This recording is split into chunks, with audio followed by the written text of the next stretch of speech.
कल हमने पढ़ा था ये शेड्यूल पढ़े थे, शेड्यूल थे हमारे 12।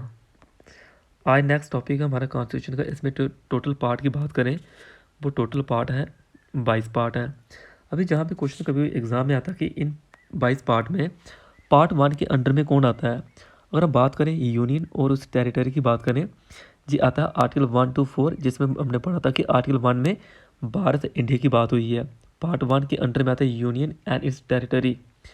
पार्ट 2 की बात करें सिटीजनशिप कि हमारे इंडिया वालों को सिटीजनशिप मिल सकती है नहीं मिल सकती है, या इसके लिए क्या क्राइटेरिया है, वो आता है आर्टिकल 5 से लेके 11 तक। जो पार्ट 2 के अंडर में आते हैं फंडामेंटल राइट, आर्टिकल 12 से लेके 35 तक जी आते हैं पार्ट 3 के अंडर में।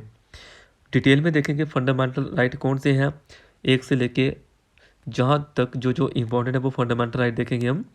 बाकी पार्ट 4 के अंडर में बात करें डीपीएसपी आती है, जो डायरेक्टिव करती है principle of the state of the policy. इसमें आर्टिकल आते हैं 36 से लेके 51 आर्टिकल आते हैं।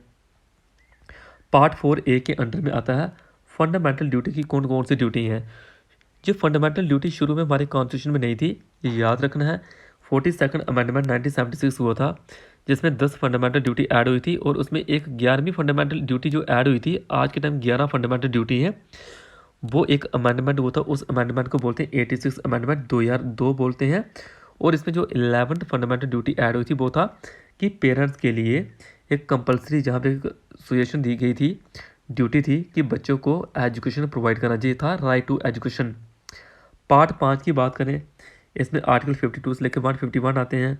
बाकी वाले आगे वाले इतने इंपॉर्टेंट है नहीं है, बट पार्ट 9 की बात करें ये इंपॉर्टेंट है। जितना पंचायत के रिलेटेड पार्ट 9A की बात करें, म्यूनसिपलिटी की बात करता है, ये आर्टिकल कौन कौन से हैं, ये क्वेश्चन इंपॉर्टेंट है। बाकी कभी कभी अमेंडमेंट की बात करें, पार्ट 10 में शेड्यूल और उनके ट्राइबल एरिया की बात होती है। पार्ट 12 में फाइनेंस प्रॉपर्टी की बात करें, जी जहाँ पे इम्पोर्टेंट है। इसमें से जो इम्पोर्टेंट है उनकी अगर बात करें और कौन सा इम्पोर्टेंट है, एनजीटी की बात करें, जी आता है आर्टिकल 14A के अंडर में। एनजीटी जिसको बोलते हैं नेशनल ग्रीन ट्रिब्यूनल, जो कि इन्वायरमेंट के ऊपर बनाया गया है। बाकी इसको भी 47 अमेंडमेंट 1976 जो जहाँ पे हुआ था उसके थ्रू ऐड किया गया इसको।